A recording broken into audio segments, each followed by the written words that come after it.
నమస్తే CTV news కి స్వాగతం. నా పేరు యశ్వంత్. షాయంపేట మండలం రాబోయే స్థానిక సంస్థల ఎన్నికల్లో గెలిపే లక్ష్యంగా పనిచేయాలని, కష్టపడ్డ ప్రతి ఒక్కరికి అవకాశాలు వస్తాయని భూపాలపల్లి ఎమ్మెల్యే గండ్ర సత్యనారాయణరావు అన్నారు. షాయంపేట మండల కేంద్రంలోని ఓ ఫంక్షన్ హాల్లో మండల కాంగ్రెస్ పార్టీ అధ్యక్షులు బుచ్చిరెడ్డి అధ్యక్షతన నిర్వహించిన అన్ని గ్రామాల కాంగ్రెస్ ముఖ్య కార్యకర్తల సమావేశానికి ముఖ్య అతిథిగా ఎమ్మెల్యే గండ్ర సత్యనారాయణరావు హాజరయ్యారు. ఈ సమావేశంలో ఎమ్మెల్యే మాట్లాడుతూ యువత నైపుణ్యాలను మెరుగుపరిచేందుకు యంగ్ ఇండియా స్కిల్ యూనివర్సిటీని నెలకొల్పినట్లు తెలిపారు. ఈ కార్యక్రమంలో మాజీ ఎంపీపీ బాసాని చంద్రప్రకాష్, మాజీ జెడ్పీటీసీ చెల్లా చక్రపాణి, మాజీ market committee chairman Polepally Srinivasa Reddy, దువాసి Krishnamurthy, Basani శాంత, మాజీ సర్పంచ్లు అబు ప్రకాష్ రెడ్డి, కందగట్ల రవి, చిందం రవి, మండలంలోని వివిధ గ్రామాల కాంగ్రెస్ పార్టీ నాయకులు, ప్రజలు పాల్గొన్నారు.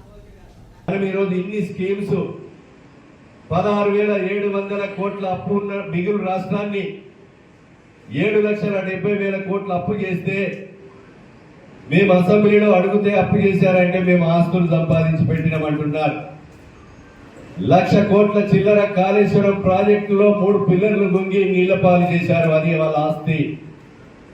1,00,000 కోట్లు మిషన్ భగీరథలో పెట్టారు. అది వాళ్ళ ఆస్తి. భూమి లేశారు. మంచిగున్న పైపు లైన్లను రద్దు చేసి మిషన్ భగీరథ వేస్తే ఒక ఊరికి నీళ్ళు వస్తే ఒక ఊరికి నీళ్లు రావు. ఛత్తీస్గఢ్ నుంచి 1,00,000 కోట్ల కరెంటు కొని ఈరోజు దాని మీద 1,00,000 కోట్లు అప్పు చేశారు.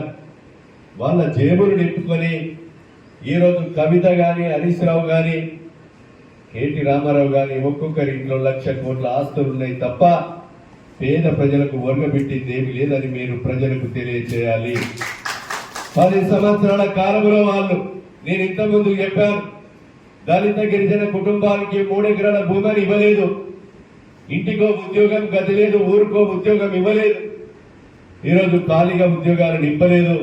5 లక్షల ఆరోగ్యశ్రీని మనం 10 లక్షలు పెంచి సీఎం రిలీఫ్ చెక్కులను కూడా ఈరోజు డబ్బులు పెట్టి మీరు బిల్లులు మాకు తెచ్చిస్తే 7,600 మందికి నియోజకవర్గంలో ఒక సంవత్సరం లోపే మీకు ఈ చెక్కులు కూడా అందజేశాం. ఇంకా డబ్బులు పెట్టుకోలేని ఆరోగ్యశ్రీలు రాని కేసులుంటే నిమ్స్ హాస్పిటల్ పోయి ఎస్టిమేట్ తెస్తే ఒక 670 మందికి, అది 10 లక్షలైనా 20 లక్షలైనా మీకు ముందే ఎల్ఓసి డబ్బుల కాగితం ఇచ్చి ఉచితంగా ఆపరేషన్ కూడా చేయించడం జరుగుతుందని మీకు ఈ సందర్భంగా నేను తెలియజేస్తున్నా. ఎంపీటీసీ, ఎంపీపీలు, సర్పంచులు కాదని మీకు ఈ సందర్భంగా నేను తెలియజేస్తున్నా. ప్రజల మనోభావాలను దోచుకోండి, ప్రజల గౌరవాన్ని కాపాడుకోండి, మీ నాయకత్వం పెంచుకోండి. ప్రభుత్వ పథకాలు పేదవాళ్ళకు అందే విధంగా మీ గ్రామ శాఖలో మండల నాయకత్వం పనిచేయండి తప్ప నా చుట్టూ తిరిగి తరాజు గుర్తు బట్టి జోడితే పదవులు రావని మీకు ఈ సందర్భంగా నేను తెలియజేస్తున్నా. కనుక విషయాలన్నీ కూడా గుర్తుపెట్టుకొని గ్రామ శాఖలు, బూత్ కమిటీలన్నీ కూడా పనిచేయాలని కోరుతున్నా. పదవులు వెంబడి మనమురుకుతారా? మన పనితనాన్ని బట్టి పదవి మన వెంట ఉరికి రావాలి తప్ప పదవెంట ఉరికితే పదవి మనకు దొరకదని మీకు ఈ సందర్భంగా తెలియజేస్తున్నాం. కనుక సోదరులారా, ఈ విషయాలన్నీ కూడా మీరు గమనించండి. ఈరోజు మీరు మంచి మండలం, మీకు ఈరోజు ఇంతకుముందే చెప్పారు, 2004లో వైఎస్ రాజశేఖర రెడ్డి గారు గుయ్యమని 108 పెట్టారు. 2004 నుంచి ఇప్పటి వరకు ఎంతమంది ఎమ్మెల్యేలు, ఎంతమంది మంత్రులు విప్పులయ్యారో, ఎంత పదవులు అనుభవించారో మీకు తెలుసు. ఏం పని కొట్టారో, ఒక అంబులెన్స్ ఇప్పియని దద్దమ్మలో ఈరోజు మేము గొప్పలు చెప్పి పనులు చేసినామని చెప్తున్నారు. మీ వ్యాపారాలు, మీ ఆస్తులు పెంచుకొని పేద ప్రజల రక్తం తాగారు తప్ప మీరు ఏమి చేయలేదని మీకు ఈ సందర్భంగా నేను తెలియజేస్తున్నా. మొగుళ్ళపల్లి షాంపేటకు అంబులెన్స్ ఇప్పించారు. అదేవిధంగా ఒక 15 కోట్లతో ఈ రోజు లింక్ రోడ్డు కూడా చేస్తున్నారు.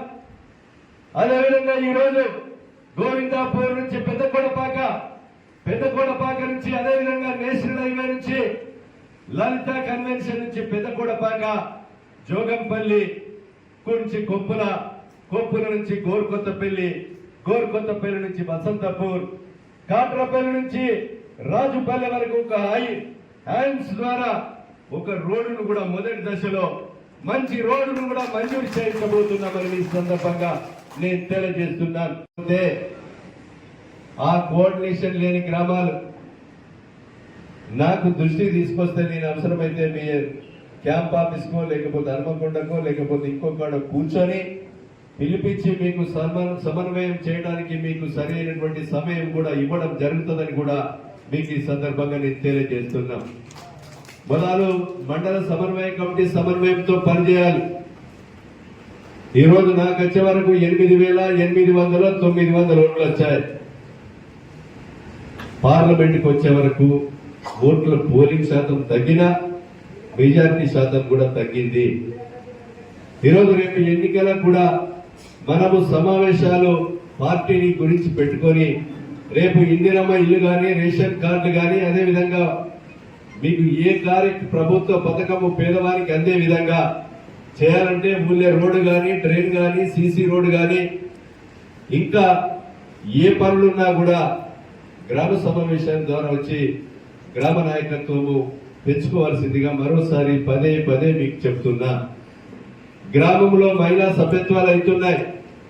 మీరు గ్రామంలో మహిళా కమిటీ వేసి రేపు ఇందిరమ్మ ఇల్లు కూడా మహిళల పేరు మీదనే ఇస్తున్నాం. మీ సేవా సెంటర్లు కూడా మహిళల పేరు మీదనే ఇస్తున్నాం. ఈరోజు రేషన్ షాపులు కూడా మహిళల పేరు మీదనే ఇవ్వబోతున్నాం. రేపు ప్రభుత్వం ఏదైతే క్యాంటీన్లు కానీ ఏ పథకమైనా కూడా మహిళల పేరు మీదనే ఇచ్చి 0 వడ్డీ మిత్తి లేని రుణాన్ని కూడా కల్పించి నియోజకవర్గానికి ఒక పెట్రోల్ బంకును కూడా మహిళలకే ఇచ్చి నియోజకవర్గంలో 5 కోట్ల రూపాయలతో ఒక మహిళా బిల్డింగ్ కూడా కట్టించి అదేవిధంగా మహిళలను మీ శాంపేటలో ప్రభుత్వ భూమి కనుక ఉంటే ఒక 100 ఎకరమో 50 ఎకరాలు ఉంటే 20 ఎకరం ఉన్నా మీకు ప్రభుత్వమే బ్యాంకుల ద్వారా రుణం ఇప్పించి ప్రభుత్వమే అప్పించి ఈరోజు సోలార్ పవర్ ప్లాంట్ కూడా డాక్రా మహిళల పేరు మీదనే ఈ ప్రభుత్వం ఇవ్వబోతుంది. కనుక సోలార్ పవర్ ప్లాంట్ 500 ఎకరాలున్న ఒక 100 మెగావాట్ల ఉత్పత్తి కేంద్రాన్ని ఇచ్చి